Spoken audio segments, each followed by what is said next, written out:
Est-ce que ça t'est déjà arrivé de te surprendre en train de parler tout seul, dans ta voiture, sous la douche, en marchant dans la rue, ou pire, devant des gens?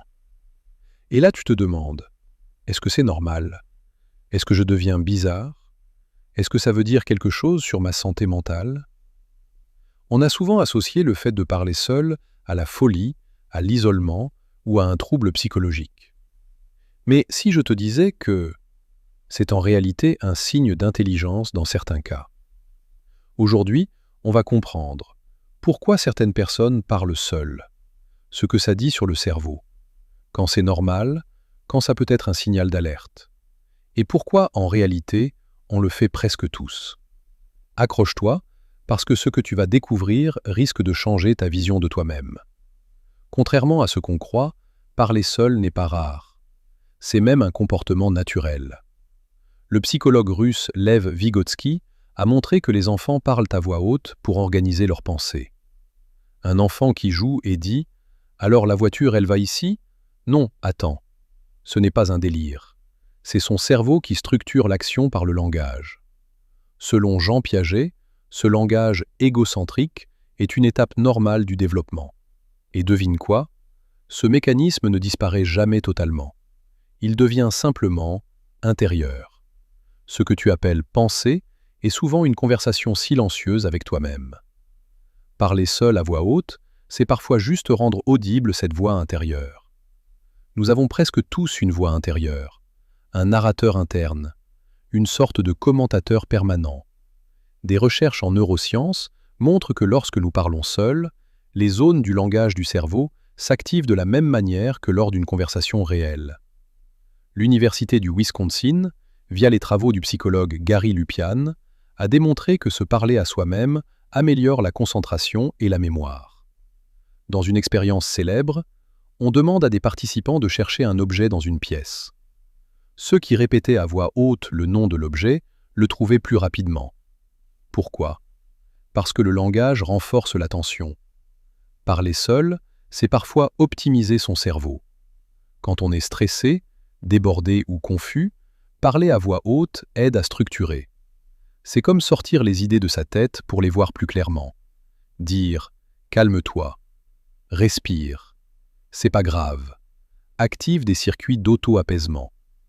La psychologue Ethan Kross a montré que se parler à la troisième personne « allez, tu peux le faire », réduit l'anxiété.